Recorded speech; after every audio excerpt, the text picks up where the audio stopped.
మీ business ఏదైనా మీ ఊర్లో promotion చేయాలంటే అది సుమన్ టీవీతోనే సాధ్యం. ఇప్పుడే సంప్రదించండి. Welcome to Suman TV. నేను కిరణ్.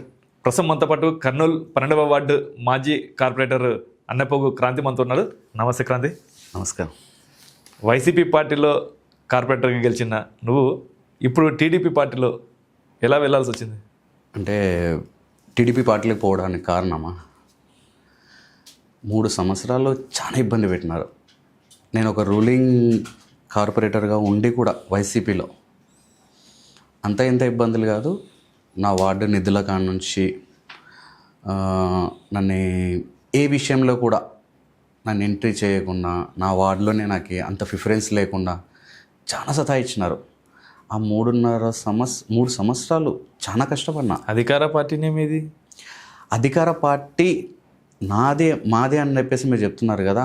అధికార పార్టీ నాది ఉంటే నేను మున్సిపల్ ఆఫీస్ ముందర నేను షర్ట్ ఇప్పేసి జగన్మోహన్ రెడ్డి గారి ఫోటో పెట్టుకొని కూర్చున్నా. మీకు గుర్తుందో లేదో.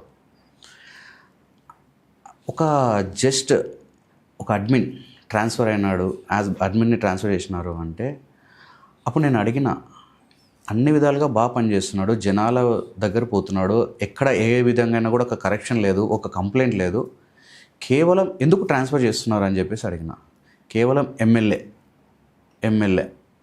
ఆయన క్రాంతికి ఏదైనా జనాల నుంచి రెఫర్ వస్తే చేయడం, లోకల్ కార్పొరేటర్ కాబట్టి నేను రెఫర్ చేస్తాను, పలానా పని ఉంది చూడండి అని చెప్పేసి, బాగా చేస్తున్నాడు అని చెప్పేసి, క్రాంతికి మాట వింటున్నాడు అని చెప్పేసి ట్రాన్స్ఫర్ చేయడం.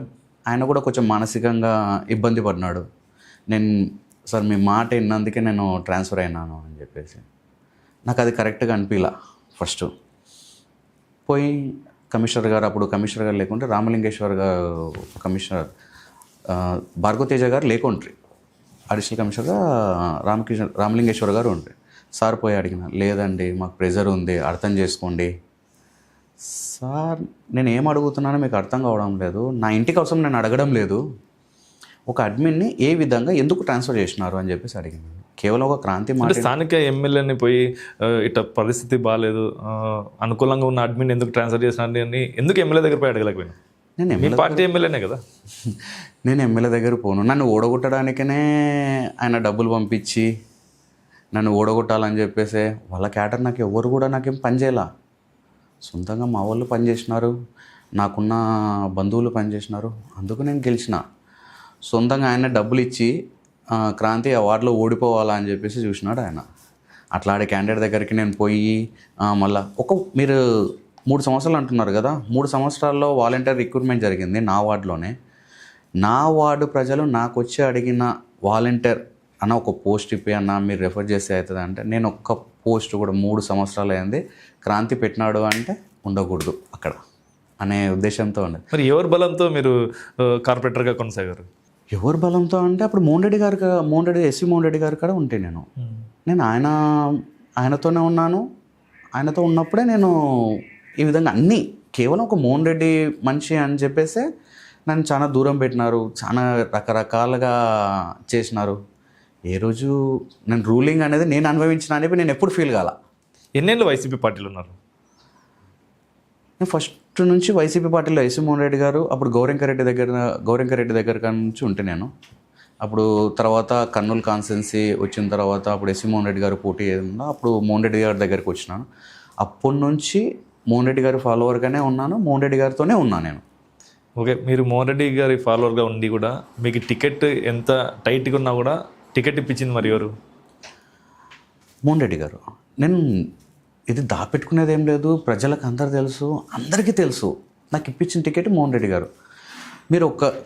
నేను ఒక మాట మిమ్మల్ని అడగాలనుకున్నా, నాకు టికెట్ ఇప్పించినాడు, నేను ఇప్పేయలేదు అని చెప్పేసి నేను ఎప్పుడు ఎక్కడ కానీ నేను చెప్పలేదు. మరి ఎవరు ద్రోహం చేసినారు మీకు?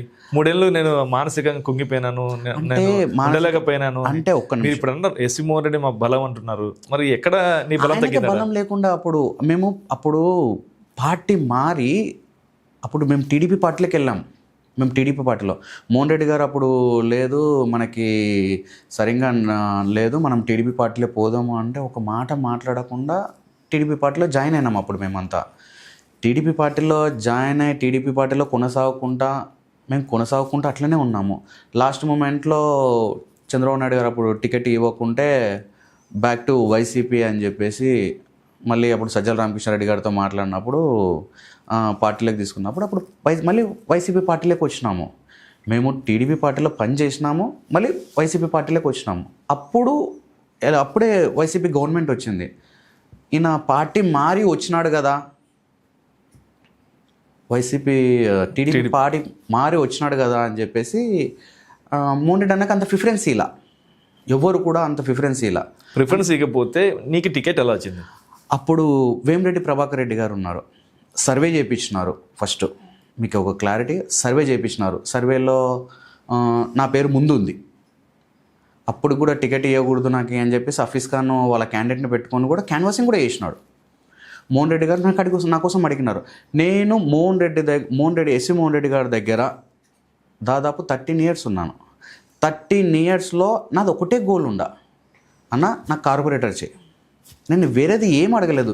నాకు ఈ స్టేట్ పోస్ట్ కావాలి, నాకు ఈ డిస్టిక్ ఇట్లాంటి పోస్టులు నాకు ఏం అడగలేదు. నేను నా వార్డులో నేను పనిచేస్తాను, నాకు కార్పొరేటర్ కావాలి. నేను అంతే, నేను ఫస్ట్ నుంచి ఒకటే గోల్లోనే ఉన్నా. వేరే మాట తప్పలేదు కదా, కార్పొరేటర్గా చేయించాడు, చేసి టికెట్ ఇచ్చారు, గెలిపించారు కూడా. నేను కూడా కష్టపడినా కదా. నేను ఇప్పుడు టికెట్ ఇప్పించినాడు ఒక రూలింగ్ గవర్నమెంట్ కార్పొరేటర్గా, బీఫామ్ నాకు ఇప్పించినాడు వైసీపీ. కానీ నేను కూడా కష్టపడినా. అంటే ఆయన పెద్ద ఆయన కాబట్టి ఆయన చేసింది అందరికి కనపడుతుంది. నేను కూడా కష్టపడినా ఆయన కోసం, నేను కూడా అన్ని పనులు చేసిన ఆయన కోసం. ఏం అన్యాయం జరిగింది? అన్యాయం అంటే ఎలక్షన్లోనే మొన్న ఎలక్షన్ జరిగినప్పుడు కొంచెం ఏమైపోయింది అంటే, మేము అడిగినాం డైరెక్ట్గా పోయి, అన్న మీ ఎలక్షన్ కాదు కదా, ఎవరిదో ఎలక్షన్, అంత కార్పొరేటర్లము అందరం పోయి అడిగినాం. ఇక్కడ ఏమైనా ఆయన ఏం చూసుకోలేడు మిమ్మల్ని. కొంచెం మానసికంగా అందరం బాధపడినాం. అంతే, మేము కూడా డబ్బులు పెట్టుకొనే అక్కడ ఖర్చు పెట్టుకొనే. ఇప్పుడే అన్నారు నాకు టికెట్ ఒకటి ఇప్పిస్తే చాలు, నాకు ఏమీ అవసరం లేదు అని అన్నారు. మళ్ళీ ఇప్పుడు స్వార్థం ఎందుకు బయటకు వస్తుంది? అంటే మేము అప్పుల్లో ఉన్నాం, నేను అప్పుల్లో ఉన్నా, నాతో పాటు చాలామంది ఉన్నారు. వాళ్ళు చెప్పుకోలేకపోయినా నేను చెప్తున్నా అంతే. నేను అప్పుల్లో ఉన్నా. నాకేమనిపించింది అంటే, వచ్చిన తర్వాత ఎవరైనా ఎలక్షన్స్ అంటే కొంచెం ఆశిస్తారు. నేను డైరెక్ట్గా అన్నగా పోయి అడిగిన, అన్న మీ ఎలక్షన్ కాదు, మీ ఎలక్షన్ అయితే నేను పని చేయాలా, నా ధర్మం అది. వేరే వాళ్ళ ఎలక్షన్, నాకు కొంచెం ఆర్థికంగా కొంచెం సాయం చేయమని చెప్పన్నా అని చెప్పేసి కూడా, లేదు ఆయన దగ్గర అంత లేవు అంత అని కూడా నేను అమౌంట్ కూడా చెప్పలేదు. ఆయన లేడు అని చెప్పేసి అంటే ఒక మానసిక మేము ఇంత కష్టపడి పార్టీ కోసం కష్టపడి అప్పులు చేసుకొని ఏదిని కూడా నేను మున్సిపాలిటీ ఒక కాంటాక్ట్ చేయాలా. మీరు ఇది కూడా 3 సంవత్సరాలు వైసీపీ గవర్నమెంట్లో ఉన్నప్పుడు ఒక కాంటాక్ట్ నేను ఏదైనా పలానా పని చేసుకున్నా అంటే చెప్పండి, ఒక్క పని కూడా. కేవలం మోహన్ రెడ్డి మనిషి అనే ఒక బిరుదు వేసేసి నాకు అంత న్యాయమే, ఇక్కడ న్యాయం జరిగిందనికే నాకు లేదు. ప్రతి చిన్న విషయంలో అక్కడ ఒక గ్రూప్ అనేది ఏర్పడిపోయినారు, ఎమ్మెల్యే మనుషులు. వాళ్ళు పోతేనే పని చేయాలా, మిగతా వాళ్ళకి పని చేయకూడదు. ఎలక్షన్స్ టైంలో మీకు ఎలాంటి డబ్బు సాయం చేయలేదు అని అంటున్నారు కదా. అయితే 2024లో వైసీపీ పార్టీకి ఇష్టంతో పనిచేశారా, లేదంటే డబ్బు లేదని చెప్పేసి టీడీపీకి పనిచేశారా? నేను ఇష్టంగా అంటే పని చేయలేదు, కష్టంగా అంటే పని చేయలేదు. ఓకే, జనాలు ఎట్లా వేసుకుంటారో అట్లా వేసుకుంటారు. ఇప్పుడు నేను చెప్పిన మీ ఇష్టం వేసుకుంటే డబ్బు కోసం పార్టీని మోసం చేసినట్టే కదా. డబ్బు అనేది కాదు. ఇప్పుడు ఒక మనిషి, ఇప్పుడు నేను ఒక పని చేస్తున్నాను, ఇప్పుడు నేను ఒక పని చేసుకుంటేనే బతుకుతున్నాను. నేనేమనుకున్నా అంటే ఆ టైం అనేది అందరు తీసుకున్నారు. నాట్ ఓన్లీ క్రాంతి కనపడకున్నారు, మీకు క్రాంతి ఒక్కడే కనపడుతున్నాడేమో కానీ ఆ టైం అందరు తీసుకున్నారు. పనికిలాని వాళ్ళకు కూడా ఇచ్చినారు. నాకు కొంచెం బాధ అనిపించింది, అన్న మా పరిస్థితి బాగాలేదు, 3 సంవత్సరాలు ఇబ్బందిలో ఉన్నాం, ఎక్కడ కూడా ఒక చిన్న పని చేసుకోలేదు. అంటే ఇప్పుడు ఎస్వి మోహన్ రెడ్డి అన్న మీకు డబ్బులు ఇప్పించలేదనా మీ బాధ? డబ్బులు ఇప్పించలేదు అని కాదు, కానీ నాకు అక్కడ రెస్పెక్ట్ దొరకలే. ఫస్ట్ నా ఉద్దేశం ఏమట్లా అంటే, ఒక చిన్న అంటే అక్కడ మర్యాద ఉందా అంటే ఊడిగం చేసిన అంటారు చూడండి, తప్పులేదు. మర్యాద లేని చోట 1 నిమిషం కూడా ఉండకూడదు. అది నా క్యారెక్టర్. 13 ఏళ్ళు ప్రయాణించారు 13 సంవత్సరాల్లో ప్రయాణించిన. నేనేం పక్కకు పోలే. ఇంకో మాట చెప్తాను మీకు, 13 సంవత్సరాలు ప్రయాణించిన కదా. 13 సంవత్సరాల్లో టీజీ భరత్ అన్నకి లోకల్ ఆయన కూడా ఉన్నాడు కదా, 2 సార్లు టీజీ వెంకటేష్ సారు, తర్వాత టీజీ భరత్ అన్న నిలబడినారు కదా. ఏ రోజు నేను ఫోన్ చేసి, అన్నా నేను పలానా క్రాంతి అన్నా, నేను మీ దగ్గరకు వస్తానన్నా, అని ఏ రోజు కూడా నా లీడర్కి, అంటే నేను లీడర్కి, అవతల లీడర్కి నేను ఫోన్ చేసి అడగల. నేను ఎంత విశ్వాసంగా ఉన్నానో అంతే విశ్వాసంగా నేను మోహన్ రెడ్డి గారి దగ్గరనే ఉన్నాను. ఏ లీడర్ నాకు లేకుండా ఓన్లీ ఎస్వి మోహన్ రెడ్డి గారు. ఇప్పుడు నేను భరతన్న నన్ను పిలిచినప్పుడు నేను ఒకటే ఆలోచించిన, నేను తెలుసా భరతన్నకి అంటే నేను ఎప్పుడు మాట్లాడాల అన్న నమస్తే అన్న అని కూడా చెప్పాలా నేను అన్నకి, ఎప్పుడు ఎదురు కూడా వాళ్ళ ఇన్ని సంవత్సరాలు లోకల్లో ఉండి కూడా క్రాంతి అంటే ఇప్పుడు అన్న నేను అనుకున్నా కానీ నన్ను గుర్తుపడతాడో లేదో అని నాకే ఉండ. అట్లాంటిది పిలిపించినాడు, మాట్లాడినాడు నాతో. ఆయన మాటలకి నేను ఎట్లయిపోయినా అంటే ఒక మాట అన్నాను నాతో, ఏం చేసినావు అప్ప, ఏం చేసినావు అని చెప్తే ఏం లేదు అన్న. కానీ ఆయన చెప్పడం ఎట్లా ఉంది అంటే, నా దగ్గరికి రా అన్నాడు. అన్న అంటేనే అన్న ఉండి ఏమన్నాడు అంటే, నేను చూసుకుంటానప్ప నువ్వు రా అని చెప్పేసి అన్నాడు. వేరేదేమో ఆలోచించాలా. ఇంకొక మాట అన్నాడు, అన్న మళ్ళీ మీ దగ్గరకు వస్తే మళ్ళీ తర్వాత నేను ఎలక్షన్ మీతో నేను చేయలేదు కదన్నా మళ్ళీ అంటే, అట్లా ఏం లేదప్ప, నేను ఎమ్మెల్యే అయిపోయినాను, మినిస్టర్ అయిపోయినాను, నాకేం అవసరం లేదు, నువ్వు నా దగ్గరికి రా, నువ్వు నాతో పని సరే అన్న అని చెప్పేసి వచ్చేసి. ఇదే సుమన్ టీవీ స్టూడియోలోనే ఒక సంవత్సరం కిందట నేను ఎస్వి మోడీ మనిషిని, నేను వైసీపీకి విధేయుడిని, నేను పార్టీ మారను అని అన్నాను. ఒకసారి వింటారా? నా కార్పొరేటర్ పదవి రావడానికి ముఖ్య కారణం ఎస్వి మోహన్ రెడ్డి గారు. ఈరోజు కూడా చెప్తున్నా, మేము గతంలో పార్టీలో ఎన్నో సంవత్సరాలు పనిచేసినాం. వైసీపీ జెండాని అంటే నేను మోహన్ రెడ్డి అన్న ఇంకా వైసీపీ పార్టీలోకి రాలేదు, అప్పుడు గౌరీంకర్ రెడ్డి అన్న కూడా వాళ్ళు రాలేదు. నేను అప్పటి నుంచి కూడా జగన్ అంటే పిచ్చి అభిమాని, జగన్ కోసం పార్టీలో పనిచేసేవాడినా. కానీ నేను ఏమంటే నేను మోహన్ రెడ్డి అన్నకి ఇంకా ఎక్కువ అభిమానిని. ఆయన వ్యక్తిగతంగా కానీ, నాకు ఇచ్చే ఆయన మర్యాద కానీ, నాకు ఇచ్చే ప్రిఫరెన్స్ కానీ, అది నాకు ఏమనిపించింది అంటే, ఒక మనిషి ఇంతగా ప్రేమిస్తే ఆయన కోసం ఏమైనా చేయాలి అనిపించింది. అప్పుడు ఆయనతో పాటు నేను గతంలో 2 years నేను టీడీపీలోకి వెళ్ళాను అన్నతో పాటు. మళ్ళీ బ్యాక్ అంటే దీంట్లో ఒక్కటైతే క్లారిటీ, 2014లో మేము పనిచేసింది వైసీపీ పార్టీకే, 2019లో పనిచేసింది మేము వైసీపీ పార్టీకే, 2024లో కూడా మేము పనిచేసింది వైసీపీ పార్టీకే. ఎక్కడ కూడా మధ్యలో టీడీపీ అనేది ఒక 1.5 year తప్ప మేము ఎక్కడ చేయలేదు. జగన్ అన్న అంటే ఇప్పటికీ గుండెల్లోనే ఉన్నాడు, దాంతోపాటు మోహన్ అన్న అంటే కూడా గుండెల్లోనే ఉన్నారు. మరి గుండెల్లో ఉన్న జగన్ అన్న, గుండెల్లో ఉన్న ఎస్వి మోహన్ రెడ్డి ఎక్కడ పోయినారు? గుండెల్లో గాయం వేసినారు కదా, అంటే లోకల్గా చాలా ఎఫెక్ట్ జరిగినాయి నాకు. ఒకటి ఫ్యూచర్ నాకు ఆ పార్టీలో నాకు కనపడలా, గిల్లలు అంటే ఒకరికొకరు చెప్పుకోవడం అవన్నీ నాకు ఎట్లా అయిపోయిందంటే, నా ఎదుగుదలకి నాకు కనపడలా. నేను ఓపెన్గా చెప్తున్నా, నేనేమీ దాపెట్టుకునేది లేదు, ఏం లేదు. నాకు అక్కడ నచ్చలా, నాకు ఆ పార్టీ కూడా నచ్చలా. తర్వాత ఏమనిపించిందంటే, అరే నేను ఇంత కష్టపడితే కూడా లాస్ట్కి నేను అక్కడనే ఉన్నాను అనిపించింది. ఇంకా తర్వాత వద్దు అనుకున్నాను. అప్పుడే భరతన్న పిలవడం, నేను భరతన్నతో వెళ్ళిపోవడం అనేది నాకు జరిగింది. ఏం నచ్చలేదు ఎస్వి మోడీ విషయంలో? కొన్ని విషయాలనే చెప్పుకోలేం. ఇప్పుడు కొన్ని విషయాలు ఎట్లా ఉంటాయంటే, మనిషికి ఒక రకంగా, ఇంకో మనిషికి ఒక రకంగా అట్లా ఉంటుంది. నాకు కొన్ని విషయాలు నాకు నచ్చలేదు కాబట్టి ఇంకా తర్వాత నేను ఆయన కోసం ఒక్కటే లీడర్తోనే ఉన్నా. మీరు ఇప్పుడు చూపించినారు కదా వీడియో, నాకు నేను ఏ లీడర్ దగ్గరికి పోయి నేను ఆ లీడర్ దగ్గర ఒక వ్యక్తిని మోసం చేసి నేను పార్టీ మారాను, వర్గం నుండి బయటకు వచ్చాను అనిపించలేదు ఎప్పుడు కూడా? పార్టీ మారను అంటే ఫస్ట్ అనిపించింది, ఏమనిపించింది, అవును నేను పార్టీ మారినా, అరే పెద్ద పెద్ద లీడర్లే పార్టీ మారి మళ్ళీ వస్తున్నారు, నేనెంత పెద్ద వాళ్ళే పోయి పార్టీలు మారినారు మళ్ళీ వచ్చినారు వాళ్ళు, నేనెంత చిన్నవాడిని నేను. కానీ ఒక్కటైతే వాస్తవం, నేను భరతన్న దగ్గరికి పోయిన తర్వాత నా తర్వాత అప్పుడు అనుకున్నా, నేను ఇన్ని సంవత్సరాలు ఇంత మంచి మనిషి దగ్గర పనిచేసి నేను ఎక్కడో ఉంటుంటే కదా. మోసం చేసి ఇలా వాళ్ళకి చెప్పుకోకుండా అన్ఎక్స్పెక్టెడ్గా పార్టీ మారడం అనేది స్వార్థం కోసమే అంటున్నారు. అంటే అధికారం ఎక్కడుంటే అక్కడికి వెళ్తాడు. అధికారం ఎక్కడ ఉంటే మళ్ళీ అధికారంలో 3 ఏళ్ళు ఉన్నప్పుడు కూడా మళ్ళీ అట్లనే చెప్పవచ్చు కదా. క్రాంతి 3 ఏళ్ళు అధికారంలో మాతోనే ఉన్నాడు కదా. క్రాంతి పోయి ఆఫీస్ ఖాన్ ఆ రోజు పిలిచినప్పుడు కూడా ఆఫీస్ ఖాన్ దగ్గరికి ఎందుకు పోలేదు క్రాంతి? అక్కడ దగ్గర రానిడని దగ్గర రానిదేమేంది, నా కోసం అడుక్కున్నాడు, వేరే వాళ్ళతో పిలిపించినాడు, ఎమ్మెల్యే అడుక్కున్నాడా? ఎమ్మెల్యే పిలిపించినాడు, రమ్మని చెప్పు, ఏం కావాలి అతనికి, రమ్మని చెప్పు, నాతో ఉండమని చెప్పేసి అని అన్నాడు. నిన్ను ఓడియాలనుకున్న వ్యక్తి గెలిచిన తర్వాత ఓడియాలని అప్పుడు అనుకున్నాడు, ఓడియాలని చెప్పేసి అప్పుడు అనుకున్నాడు నాతో, నన్ను కంపల్సరీగా ఓడియాలని చెప్పి డబ్బులు కూడా ఖర్చు పెట్టినాడు ఆయన. తర్వాత ఎందుకు వింతో అని చెప్పేసి అనుకున్నాడు, మళ్ళీ నన్ను పిలిపించినాడు. పిలిపిస్తే నేను పోలేదే. నేను ఆ రోజు మోహన్ రెడ్డి అన్న టికెట్ ఇప్పించినాడు అని చెప్పేసి మోహన్ రెడ్డి అన్నతోనే ఉన్నాను. ఎక్కడ కూడా నేను ఆయన వెంపటే తిరిగినాను, కానీ నేను కౌన్సిల్లో కూడా కదా, వాళ్ళంతా వైసీపీ పార్టీలోనే, వాళ్ళంతా ఒక పక్క, నేను ఒక పక్క, అంటే నన్ను ఒక సపరేట్గా చూసేవాళ్ళు. మోహన్ రెడ్డి వర్గం అని, మోహన్ రెడ్డి గారు వర్గం అని, అంటే ఏది అడిగినా కూడా. మరి మీరు అంత రెబల్గా తయారు కావడానికి కారణం ఎవరు? మోహన్ రెడ్డి అన్నా కదా.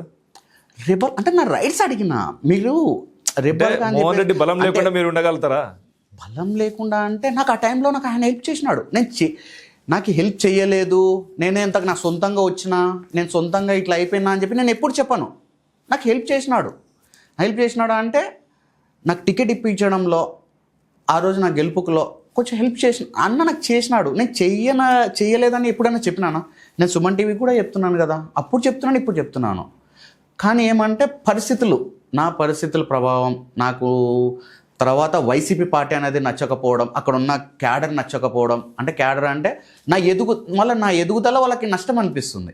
అంటే అక్కడ ఎమ్మెల్యే ఒక వర్గము, ఎస్ మోహన్ రెడ్డి గారు ఒక వర్గం, మీరు ఎస్ మోహన్ రెడ్డి వర్గంలో ఉన్నారు. అయితే ఈ వర్గంలోనే మీ కొలిక్స్ ఏమన్నా మీకు వ్యతిరేకంగా ఉన్నారా?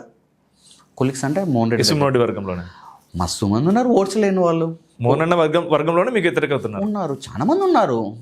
ఏదో కార్పొరేటర్ అయినారు కదా, అందరు సపోర్ట్ చేసింటే కదా. కార్పొరేటర్ అయినాకనే నక్షత్రులు ఎక్కువైపోయినారు మోహన్ అన్న వర్గంలో. కార్పొరేటర్ కాకముందు నేను అంత బాగుండేవాడిని. నేను కార్పొరేటర్ అయినా, అరే వీడేంద్రా భయ్ సడన్గా కార్పొరేటర్, వీనికేమి ఇంత హైపు, ఏదన్నా ఉంటే వీడిని మాట్లాడడం ఏంది, మేము ఇప్పుడు నుంచి ఉన్నాం కదా అనే ఫీల్ వచ్చేసినారు అందరూ. కార్పొరేటర్ వచ్చినాక కొమ్ములు వచ్చినా నీకేమన్నా? నాకేం కొమ్ములు వచ్చినాయి? ఇప్పుడు సరే, ఇప్పుడు నువ్వే చెప్తున్నావు కదా కార్పొరేటర్ అయినాక నేను కొమ్ములు వచ్చినాయి అని చెప్పేసి, మళ్ళీ అప్పుడు ఎట్లా ఉన్నాను ఇప్పుడు అట్లా ఉన్నా కదా, వాళ్ళు ఎందుకు నన్ను డిఫరెంట్గా చూసినారు?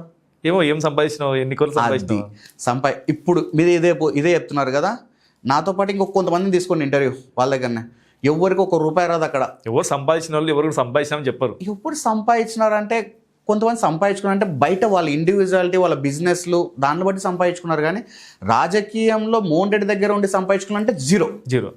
మరి ఎవరు సంపాదిస్తున్నారు అక్కడ వర్గం? చెప్తున్నా కదా, ఎవరు బిజినెస్లు వాళ్ళకు ఉన్నాయి, ఎవరు పని వాళ్ళు చేసుకుంటారు. పని అయిపోయినప్పుడు పార్టీ కోసం వస్తారు. కంప్లీట్గా రాజకీయం మీదనే డబ్బులు సంపాదాలా, రాజకీయం మీద చేయాలనేది లేదు. మరి మోహన్ దగ్గర చాలా మంది కొన్నేళ్ళ నుండి అక్కడే కట్టుబడి ఉన్నారు. దాంట్లో మీరొకరు వెంటనే బయటికి రావడం, మిగతా వాళ్ళు అట్లా ఉన్నారు, ఎవరు కూడా వ్యతిరేకించట్లేదు కదా. అంటే ఒకటి ఎందుకు వ్యతిరేకిస్తున్నావు? అంటే వాళ్ళకి ప్లాట్ఫామ్ దొరకలా, వాళ్ళకి పిలిచలా. అంటే పిలిస్తే వాళ్ళు కూడా పోతారా? 100% వెళ్ళిపోతారు. అంటే ఎస్ మోహన్ రెడ్డిలో వర్గం అంతా బయటకు వచ్చేకి రెడీ ఉందంటారా? నేను అందరని చెప్పలేనులే, కానీ మ్యాక్సిమం ఉన్నారు. ఏమంటే వాళ్ళకి ఇప్పుడు ఏదో ఒక జెండా పట్టుకోవాలి, ఆ జెండా పట్టుకొని ఉన్నారు. నాకు తెలుసు కాబట్టి, కొంచెం ఇండల్గా నాకు తెలుసు కాబట్టి, ఏదో ఒకటి ఉండాలి ఇప్పుడు ప్రెసిడెంట్గా అనేటట్లే ఉన్నారు. మీకు కొందరు అందరితో మాట్లాడతాను నేను, ఎవరిని, నా ఫ్రెండ్సే కదా. ఇప్పుడు నాతో అందరు ఆత్మీయంగా మాట్లాడతారు, క్రాంతి అంటారు, నేను కూడా అన్న అంటాను, భాష అంటాను, అందరినీ పిలుస్తాను, పేరు పెట్టి పిలుచుకుంటాను, హ్యాపీగా మాట్లాడతాను. నేను ఎవరితో వాళ్ళు ఉన్నారు కానీ పార్టీ మారినా అని చెప్పేసి వాళ్ళు కూడా నన్ను ఎప్పుడు ఫస్ట్ పార్టీ మారినా అని వాళ్ళే చూసి అది చూసి పారిపోయేవాళ్ళు. అరే ఏదిరా భయ్, నన్ను చూసి పారిపోవడం ఏదిరా భయ్ మీరు అని చెప్పేసి నేను వాళ్ళకే క్లారిటీ ఇచ్చిన. ఓకే, పార్టీయే, మన ఫ్రెండ్షిప్ ఎప్పుడన్నా కానీ మన ఫ్రెండ్స్కి మాత్రం ఉందామని చెప్పేసి చెప్పినాను. అట్లాగనే కొంతమందితో అందరితో కలవను నేను. ఒక 1 or 2 numbers 3 numbers ఉన్నారు, వాళ్ళు కొంచెం బాగా నాకు ఆత్మీయంగా ఉండేవాళ్ళు, వాళ్ళతో కలుస్తాను ఎప్పుడు, అంతే. ఏం సాధించావు టీడీపీ పార్టీకి వచ్చి? టీడీపీ వార్డుకి వచ్చేసి ఇప్పుడు నేను పార్టీకి వచ్చిన తర్వాత నిజంగా అంటే నా వార్డుకి నేను న్యాయం చేయగలిగిన. అంటే అప్పుడు చేయలేదా? అప్పుడు చేయలే. ఇదే ఇంటర్వ్యూలో 2 కోట్ల పైన నేను 2 కోట్ల మీరు చెప్తున్నారు కదా, ఒక 2 కోట్ల పని అంటే మీరు ఎంత పని చేయగలుగుతారు మున్సిపాలిటీలో? 2 కోట్ల పని అంటున్నాను, నేను చెప్పినాను 2 కోట్ల పని. 2 కోట్ల పని కూడా టెండర్లోనే ఉన్నాయి, అది అమల్లోకి రాలా. మీరు అది టెండర్ వరకే ఉంది, కాంట్రాక్టర్స్ రాలేదు, కాంట్రాక్టర్ ఇబ్బంది వల్ల రావడం లేదు అని చెప్పేసి కొన్ని మీకు చెప్పినా నేను. అప్పుడు 2 కోట్ల పనిలో కూడా అప్పుడు అంటే వర్క్ నడిచినది మాత్రం ఒక 78 లక్షలు వర్క్ మాత్రమే నడిచింది, మిగతావంతా టెండర్ రూపంలోనే ఉన్నాయి. ఈరోజు అప్పుడు రాలా. తర్వాత నేను భరతన్న దగ్గర పోయిన తర్వాత నీ వార్డుకి నీకేం కావాలి చెప్పు అన్నాడు. అన్న నా పలానా నేను మొత్తం పెట్టిన నా వార్డులో నా వర్క్లో నేటివ్ అన్నీ పెట్టినాను. నేను వచ్చిన తర్వాత పార్టీకి వచ్చిన తర్వాత దాదాపు 3,70,00,000 పని చేసిన, 75 లక్షల పని చేసిన. ఇంకా అంటే 35 లక్షలు టీడీపీ పార్టీ ఈ 2 ఏళ్లలో 2 ఏళ్లలో. నేను అదే చెప్పేది మీకు. నేను డబర ఏరియా, మా ఏరియాలో స్లమ్ ఉంది. ఆ స్లమ్లో నేను పోయినప్పుడల్లా నా ఇంట్లోకి నీళ్ళు వస్తున్నాయి అన్న అని చెప్పేవాళ్ళు నాకు. నేను వాళ్ళ బాధ చూసుకుంటే ఎందుకు తట్టుకోలేకపోతుండే. అరే పొద్దున్న లేచి బీడీ కార్మికులు, గౌండ పని చేసేవాళ్ళు, ఇల్లుల్లో పని చేసుకునే వాళ్ళు, చిన్న చిన్న పనులు హోటల్లో దాంట్లో పని చేసుకునే వాళ్ళు, అరే వీళ్ళ పరిస్థితి ఇట్లా ఉంది కదా. లాస్ట్కి నేను కార్పొరేటర్ అయినా కూడా నేను భరతనకు వెంటనే చెప్పిన, అన్న నా పరిస్థితి ఇట్లా ఉంది అన్న అంటేనే. కనీసం అంటే ఒక 15 డేస్లో నా వార్డులో డబరా ఏరియాలోకి వచ్చి 45 లక్షలతో శిలాపలకం వేసేసి అప్పటికప్పుడు శేఖర్ అనే కాంట్రాక్టర్ నువ్వు పని చేయాలని చెప్పిన నాయకుడు భరతన్న. నిజం. నేను అప్పుడు ఆ ఏరియాలో ఎవరు చేయరు. ఎక్సెస్ ఇస్తాం రాబాయ్ అంటే కూడా చేయరు. అంటే ఆడేమంటారంటే మెటీరియల్ వాడు కాంట్రాక్టర్ నాతో చెప్పినది, అన్న మేము కంకర ఇసుక మేము దింపిపోతే పొద్దునే వచ్చే లోపల దాంట్లో సగమే ఉంటుంది అన్న, మిగతా సగం అంతా ఎత్తుకుపోతారన్న డబ్బాలలో దాళ్ళల్లో అని చెప్పేసి. అంటే వాళ్ళ డబ్బులు పెట్టుకొని వస్తారు కదా, ఇట్లా ఉంటుంది కదా, ఇట్లా ఉంటుందన్న మా పరిస్థితి. అంటే లేదు మా కోసం చెయ్యి అని చెప్పి భరతన్న 100% నిజంగా. అంటే ఆయనకి అన్సాప్ భరతన్నకి పార్టీ మారడంలో ఎలాంటి స్వార్థం లేదంటావా? కిరణ్ గారు ఒకటి మాట చెప్తాను, స్వార్థం అంటున్నారు కదా. నా పరిస్థితి బాలేక, అంటే పరిస్థితి ఎట్లా అంటే నాకు ప్రిఫరెన్స్ లేని చోట నేను ఎందుకు ఉండాలా? నాకు ప్రిఫరెన్స్ ఉంటే మీరు చెప్పినట్ల ఊడిగం పని చేసినా కూడా నాకు చెల్తుంది. నాకు ప్రిఫరెన్స్ లేనప్పుడు నేను ఎందుకు అక్కడ ఉండాలా? వేస్ట్ కదా. నేను ఉండి కూడా నా ఫ్యూచర్ నా గోల్ అనుకున్నా నా వార్డులో నా ప్రజలకు నేను 5 ఏళ్ళ నాకు పదవి కాలం ఇచ్చినప్పుడు నేను ఏం చేసినా కానీ కూడా వాళ్ళకి న్యాయం చేయాలా, నా వార్డులో డెవలప్మెంట్ చేసుకోవాలా, నా వార్డులో సీసీ రోడ్లు వేసుకోవాలా, నా వార్డులో కాలువల డ్రైనేజ్ పని చేసుకోవాలా, ఎక్కడెక్కడ ఏమైనా వర్కర్స్ చిన్న వర్కర్స్ ఉంటే కూడా చేసుకోవాలా, నా వార్డు ప్రజలకి అందరికీ ఏదన్నా ఉన్నా కూడా నేను అందుబాటులో ఉండాలా అని చెప్పేసి కరెంటు పోల్స్ కాని నుంచి ఏదైనా కానీ ప్రతి ఒక్క పని వాళ్ళకి చేయాలని చెప్పేసి నేను వాళ్ళకి అనుకున్నాను. కాబట్టి నేను వెంటనే భరతన్న పిలిచిన తర్వాత నా అంత సంతోషించిన వాళ్ళు ఎవరు లేదు. భరతన్న పిలిచిన వెంటనే వెళ్ళిపోయిన నేను అన్నని అడిగిన, అన్న నా వార్డులో నా పరిస్థితి ఇట్లా ఉంది అన్న అంటే, నీకు ఏం కావాలో నాకు చెప్పు నేను చేసిస్తాను నీకే అన్నాడు. 13 ఏళ్ళు నా పార్టీని నమ్ముకున్నప్పుడు ఇప్పుడు కేవలం 2 ఏళ్ళు టీడీపీ పార్టీకి వచ్చి ఈ పార్టీని కూడా మోసం చేయమని గ్యారంటీ ఏమి? మోసం అంటే ఇప్పుడు ఆ పార్టీని మోసం చేసి వచ్చినందుకు ఈ పార్టీలో కూడా మోసం చేస్తానని చెప్పేసి మీరు అడుగుతున్నారా? మోసం చేయాలా అని ఉంటే గాన 13 సంవత్సరాలు అని చెప్పేసి ఉన్నాను కదా. ఆ 13 సంవత్సరాల్లో నాకు ఎన్నోసార్లు పిలిపొస్తే కూడా నేను వెళ్ళిపోయేవాడిని.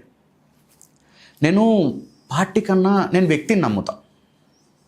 నా కాడ నా గుణం ఏమంటే నేను అట్లా ఆలోచించుకుంటా అంటే నేను పార్టీ కన్నా వ్యక్తిని ఎక్కువ నమ్ముతా. నేను ఆ రోజు మోహన్ రెడ్డి గారిని నమ్మిన, వేరే ఎవరు నమ్మను. ఆయన టీడీపీ జెండా పట్టుకున్నామన్నా పోదాంపా టీడీపీ అని చెప్పిన. నేను అన్న నువ్వు పోనా నేను వైసీపీ అని చెప్పి నేను ఉండాలి కదా. ఆ రోజు నేను పక్కాగా వైసీపీ అని చెప్పేసి ఆ రోజు పోని వాళ్ళు కూడా చాలామంది ఉన్నారు ఇంకా పార్టీలో. అట్లా ఇప్పుడు కూడా ఉన్నారు పార్టీలో. ఆ రోజు పోని వాళ్ళు, టీడీపీ పార్టీకి పోని వాళ్ళు ఆ రోజు నేను పోయినా. నేను పార్టీని నమ్మలా, వ్యక్తిని నమ్మిన. నేను ఈరోజు కూడా చెప్తున్నాను కదా, ఈరోజు నాకు ఆ లీడర్ నాకు నచ్చలేదు. నేను భరతన్న ఎక్కడున్నా ఆయన పొద్దున్న లేదు సిపిఎం అంటే సిపిఎమే, ఆయన మనం ఏదంటే అదే. నేను వ్యక్తిని నమ్ముతా. నేను పార్టీ అనేది నాకు సెకండరీ. వైసీపీలో కూడా వ్యక్తిని నమ్మే ఇంతవరకు వ్యక్తికే మోసం చేసి బయటకు వచ్చినాడు. వ్యక్తి నాకు చెప్తున్నా కదా, వ్యక్తి ప్రిఫరెన్స్. వ్యక్తి ఇప్పుడు నాకంటూ ఒక క్రాంతి పలానా పని చేయి, పలానా పని నేను చేసుకొని వస్తా, నా శక్తిని అయినంతవరకు నేను చేసుకొని వస్తా. నీకు ఒక చాట విలువ లేనప్పుడు నువ్వు ఉంటావా ఉండవా? నేనే అడుగుతున్నాను నిన్ను. నీకు ఎక్కడన్నా విలువ ఉంటేనే కదా నువ్వు ఉండేది, విలువ లేకుంటే ఉండవు కదా. నాకు ఆ విలువ నాకు కనపల్లా. ఈ 2 నెలల్లో టీడీపీలో ఆ విలువలు కనిపించాయి మీకు? నాకు భరత్ అన్న కాడికి వచ్చిన తర్వాత నేను రాజకీయంగా ఆలోచించకుండా వెళ్ళిపోయినా. నేను నా రాజకీయ భవిష్యత్తు నెక్స్ట్ అని చెప్పేసి నేను ఏం ఆలోచించలేదు.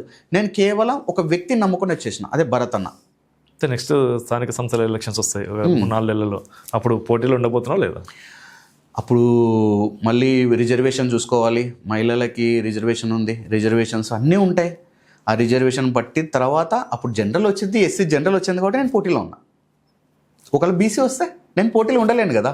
ఎవరైనా బీసీ జనరల్ వస్తే ఎవరైనా పోటీ చేయొచ్చు. జనరల్ వస్తే ఎవరైనా పోటీ చేయొచ్చు. బీసీ లేడీ కానీ బీసీ వచ్చింది అనుకో, నేను ఉండలేను కదా. నేను ఎవరికొకరికి సపోర్ట్ చేయాల్సిందే కదా. ఆ రోజు అనేది అధిష్టానం నిర్ణయిస్తుంది, సర్వేలు ఉంటాయి, దాన్ని బట్టి ముందుకు పోతారు.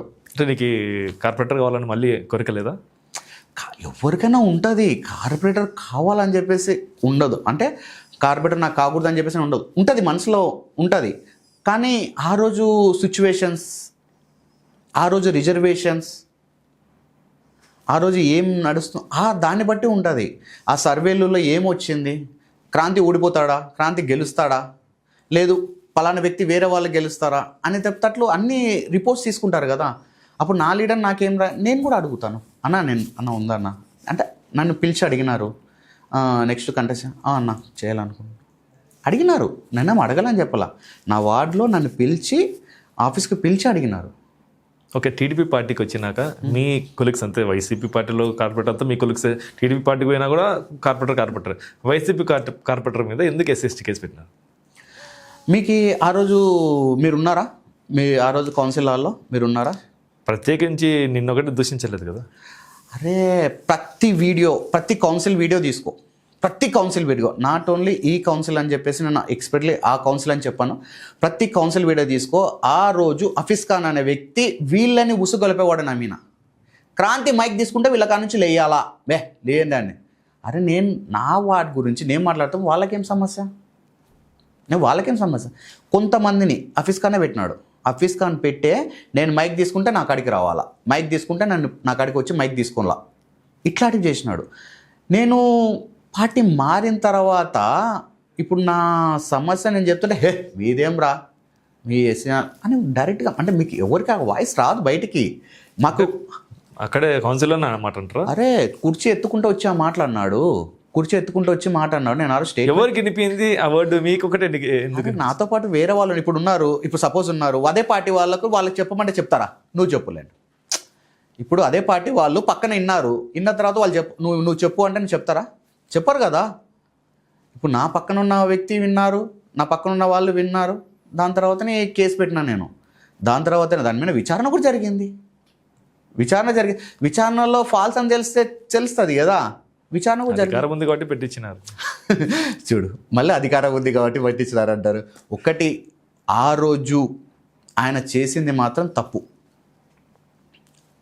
నన్ను దూషించడం ఒకటి, ఆ కుర్చీ పాడేసి అక్కడ గౌరవ మినిస్టర్ గారు ఉన్నారు, పాణ్యం ఎమ్మెల్యే చరితమ్మ గారు ఉన్నారు, దస్తగిరి గారు ఉన్నారు, అంతమంది ముందర అంటే నేను ఏదో హీరో అని చెప్పేసి కుర్చీ పాడేయడము. ఆయన హీరోనా జీరోనా అందరికీ తెలుసు, మాకు తెలియదు ఏముంది. మేము కొన్నేళ్ళ నుంచి చూస్తున్నాం. వాళ్ళు కూడా రాజకీయం కొన్నేళ్ళు చూస్తున్నారు, వాళ్ళ ఫాదర్ కూడా మంచి లీడర్. నేను చూస్తున్నారు, మేము కూడా చూస్తున్నాం కదా వాళ్ళని మేము చూడకుండా ఉండింటే మీరు ఆ మాట అన్నా ఓకే. వాళ్ళు ఎప్పుడు టక్కని అది పట్టాలో అది పట్టేస్తారు, టక్కని. ఇప్పుడు ఇంక పెట్టేస్తారు. ఇప్పుడు ఆ రోజు హఫీజ్ ఖాన్ బాయ్ అంటుండ్రి. ఈరోజు వెంటనే మోహన్ రెడ్డి అన్న మళ్ళీ పోతున్నంటే ఇంతియాజ్ ఇంకా వీళ్ళ వర్డ్స్. ఇప్పుడు నేను ఉన్నది ఒకటే లీడర్, అప్పుడు ఉన్నది ఎస్వి మోహన్ రెడ్డి, ఇప్పుడు భరత్ అన్న. నేను పార్టీ కన్నా వ్యక్తిని నమ్ముతాను. నేను రియల్ ఇదైతే నేను ఆ రోజు అన్న ఎట్లా అన్నాడో ఆయనతోనే వెళ్ళిపోయినాను. నాకు అక్కడ విలువ లేదు, నాకు రెస్పెక్ట్ లేదు కాబట్టి నేను అక్కడ నుంచి బయటకు వచ్చేసినాను. నేను భరతను నమ్ముకొని వచ్చినాను. నన్ను పైకి లేపాలన్నా ఆయనే, తీసుకుపోవాలన్నా ఆయననే. పార్టీ మారినాక ఏమైనా బెదిరింపులు వచ్చాయా మీకు? నాకంతా ఎవరు చేయలేదు, అంత బెదిరింపులు ఏం చేయలేదు. అందరూ మంచి పని చేసామంటున్నారా? లేకపోతే చాలా మంది పేర్లు ఎందుకులే కానీ మంచి లీడర్సే చాలా మంచి పని చేసిన. ఏమని అంటే ఎస్వి మోహన్ రెడ్డి దూరమైనందుకు మంచి పని అంటున్నారా? ఎస్వి మోహన్ రెడ్డి అంటే నువ్వు కరెక్ట్ డిసిషన్ తీసుకున్నావు, కరెక్ట్ టైంలో నువ్వు కరెక్ట్ డిసిషన్ తీసుకున్నావు. నేను అదృష్టవంతున్నా. నాకు ఒక పక్క కిరణ్ మీకు అర్థం కావడం లేదు. నన్ను 3 సంవత్సరాలు అంటే మీరు మోహన్ అన్న దగ్గర నలిగిపోయినారా? 100% నలిగిన. నలగల అని చెప్పి నేను చెప్పాను, నలిగిన. అన్ని విషయాల్లో నా సొంతంగా చేసినా కూడా చాలా నలిగిన. కొన్ని చెప్పుకోలేం బయటికి, ఆర్థికంగానే అన్నిటి. కానీ ఏ రోజు కూడా అన్నా అని చెప్పి నేను చెప్పలా. మేము హెల్ప్ చేయలేదు, సాయం చేయలేదు. హెల్ప్ అని కాదు, నేను అడగల. అంటే క్రాంతి ఒక కార్పొరేటర్గా ఉన్న క్రాంతి ఎమ్మెల్యే టికెట్ కోసం తెలియకుండా ట్రై చేస్తున్నాడు, అది కూడా కోపం ఉందనుకుంటా. చెప్పలేము, ఉండొచ్చు. ఎవరైనా కానీ నెక్స్ట్ నువ్వు వాడిన ఉన్నావు అంటే నీ స్థానం అదే అని చెప్పేసి చెప్తారు. ఎవరైనా అంట సహకరించలేదు ఇది 100% సహకరించాలా. సేమ్ ఎమ్మెల్యే కోసం టికెట్ ట్రై చేయడం తప్పైంది. నేను తర్వాత తెలుసుకున్నా. ఏం తెలుసుకున్నావు? ఒక లీడర్ దగ్గర ఉండి మళ్ళీ ఆయన స్థానం ఈక్వల్గా నేను కోరకూడదు, అవతల వ్యక్తికి నచ్చదు, నాతో కాకపోయినా వేరే వాళ్ళతో. అంటే నీ స్థానం నువ్వు ట్రై చేస్తున్న దానికి నేను కూడా ఈక్వల్ ఉంటా అంటే ఎవరైనా ఒప్పుకుంటారా? ఒప్పుకోరు కదా. అందుకే ఒప్పుకోరు కాబట్టి తెలియకుండా ట్రై చేస్తున్నారు కదా. తెలియకుండా ట్రై చేసిన అంటే రిజర్వేషన్ వార్డు నేను అందుకు ట్రై చేసిన, నేను ట్రై చేయాలని అని చెప్పడంలో ట్రై చేసిన. ఓకే, నేను ఇప్పటికీ చెప్తున్నా, నా వయసు చిన్నది, భగవంతుడు చల్లగా చూస్తే నెక్స్ట్ 2029లో కార్పొరేటర్గా పోటీ చేస్తావా లేదంటే ఎమ్మెల్యేగా పోటీ చేయాలని ఆలోచన ఉంది? 29 కాదు, 34 కాదు, ఇంకా తర్వాత ఎంతైనా కానీ, ఎప్పుడైనా కానీ నేను 29లో అయిపోతా, 34లో అయిపోతా. నేను చెప్పా, దేవుడు ఎప్పుడు అవకాశం ఇస్తే, దేవుడు అనేతోడు నాకు చల్లగా చూస్తే, నా లీడర్ నాకు చల్లగా చూస్తే చాలు. ఎమ్మెల్యే కావాలని చెప్పి ప్రత్యేక పూజలు చేపిస్తున్నారంట. చాలా మంది ఉన్నారు అట్లా చేపించేదాళ్ళు, నేను చేస్తే చెప్పలేదు. నువ్వు కూడా చేపిస్తున్నావు అంట. చేతికి అప్పుడే తాయెత్తులు కట్టుకున్నావు. ఇది తాయెత్తు కాదు, మనీ మ్యాగ్నెట్. అంటే ఇది డబ్బు రావాలనే. డబ్బు అంటే ఇప్పుడు మామూలుగా అంటే నడుస్తుంది, నర దిష్టి అనేది ఒకటి ఉంది. అందుకే చెప్తున్నా, పూజలు చేపించి ఆ దిష్టి తొలగించి ఎమ్మెల్యే కావాలని. అట్లా అంటే అందరు ఎమ్మెల్యేలు అయిపోతారు. పూజలు చేపించిన వాళ్ళంతా ఎమ్మెల్యే. క్రాంతి ప్రత్యేకంగా కనిపిస్తున్నాడు. ఆ 3 అర్థాలు ఏంటి? 3 ఒకటి దిష్టి, మెయిన్గా నర దిష్టి తగలకుండా ఒకటి, ఇంకోటి మనీ మ్యాగ్నెట్ అంటారు. మా ఫ్రెండ్ పంపించినారు మనీ మ్యాగ్నెట్ వచ్చేస్తుందా అంటారు. అది వేసుకున్నది ఏం లేదు, నమ్మకం అంతే. మా ఫ్రెండ్ అది నేను కొనలా, మా ఫ్రెండ్ పంపించి పెట్టుకో, ఇది మంచిగా ఉంటుంది నీకు. నన్ను కూడా అభిమానించేతోళ్ళు ఉంటారు కదా, నాకు కూడా ఉన్నతోళ్ళు ఉంటారు కదా, వాళ్ళు పంపించినారు పెట్టుకోండి. సర్లే, వాళ్ళైతే నన్ను చెడిపోనికే చెప్పలా కదా, నన్ను మంచి కోసమే నాకు చెప్పినారు, అందుకోసం పెట్టుకున్నా. ఇంకోటి నాకే తెలియదు, ఏమంటే పెట్టుకోమంటే పెట్టుకుంటా. క్రాంతి ఫైనల్ గోల్ ఏంటి ఇప్పుడు? కార్పొరేటర్ రిజర్వేషన్స్ బట్టి ఉంటుంది, ప్లస్ వేరే ఏమన్నా గోల్స్ ఉన్నాయా మీకు? ఏం లేదు. మీరు ఒక మాట అన్నారు కదా, మోహన్ రెడ్డి గారితో ఉన్నది, నేను భరతన నమ్మి వచ్చినాను, నేను భరతనతోనే ఉంటాను, నాకు పార్టీ కాదు, భరతన నాకు ముఖ్యం. నేను పార్టీ కన్నా వ్యక్తిని నమ్ముకుంటూ వచ్చేసినాను. నేను భరతన కోసం ఏం చేయాలన్నా, నాకు ఆయన క్యారెక్టర్ ఎట్లా నచ్చింది అంటే, మాట ఇచ్చినాడా కదా, మాట సామాన్యంగా ఎవరికి ఇవ్వడు, చేస్తాను అంటేనే మాట ఇస్తాడు. అట్లాంటిది కూడా నేను ఒకటి ఎగ్జాంపుల్ కూడా, మన మార్కెట్ యార్డ్ చైర్మన్ ఆ విషయంలో కూడా ఎంతోమంది పోటాపోటీలు పడినారు, కోట్ల రూపాయలు వైసీపీలో మరి ఘోరంగా 2 కోట్లకు 2 కోట్లకు అమ్ముకున్నారు పోస్ట్. అది ఆయనకి కోడుమూరు అతనికి, ఆయన ముస్లిం క్యాండిడేట్, ఆయనకి 2 కోట్లకు 2.5 కోటికో, ఆయన ఏమో 90 లక్షలు ఎంతనో, ఇంకొక 70 లక్షలు మళ్ళీ లేదు అని చెప్పేసి 2 కోట్లు ఇచ్చేంత వరకు పని వేయాల. అట్లాంటిది అదే మైనార్టీకి భరతన్న మాట ఇస్తే, ఒక్క రూపాయి ఆశించకుండా కేవలం మాట ఇచ్చినా అని చెప్పేసి ఈరోజు ఆ చైర్మన్ పదవిలో కూర్చోబెట్టినాడు. నా లీడర్ గురించి ఆ మాత్రం ఏం చెప్పాలి చెప్పు, నువ్వే చెప్పు. మాట ఇస్తే, కమిట్మెంట్ ఇస్తే నాయకుడు భరతన్న. నేను అది నమ్మినాను. తర్వాత ఆయన కమిట్మెంట్, ఏదైనా పని చేస్తా అంటే నా వార్డు విషయంలోనే, నా వార్డులో కూడా ఒకవేళ నెక్స్ట్ నేనే మళ్ళీ కార్పొరేటర్గా అయితే కూడా, లేదంటే వేరే వాళ్ళు ఎవరన్నా కార్పొరేటర్ అయితే కూడా వార్డులో పని చేయడానికి ఏం లేదు. నిజం, జీరో. ఏం చేసుకోవాలి? కాలువలు తీపించుకోవాలా, క్లీన్ చేయించుకోవాలా, ఇంకా ఏదన్నా చిన్నవి ఏమన్నా ఉంటే చేసుకోవాల్సిందే తప్ప. రోడ్లు కానీ డ్రైనేజీలు, పెద్ద కాలువ ఎట్లా వేయించినానంటే, డబ్బరా ఏరియా నుంచి యూతల పక్క బాబూజీ నగర్ వరకు ఒక కాలువ వేయించినాను.